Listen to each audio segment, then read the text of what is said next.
కోటి దేవుళ్ళను మొక్కుకుంటున్ననే అమ్ములు, నీ తాలి బొట్టును నీ కాలి మెట్టెను అయితాను నేనెప్పుడు.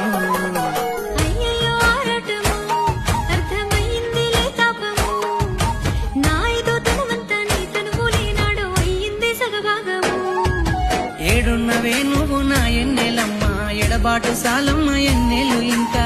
ఎంతెంత దూరంగా మనమంతా ఉంటే అంతంత మన మంచికే మంచిదంట. చాలమ్మో చాలమ్మ ఈ ప్రేమ జూదము, నాతోని కాదమ్మో ఈ దూర భారం. నా ఏ వలపుల గంధమా, నా వరసైన వందెల బంధమా.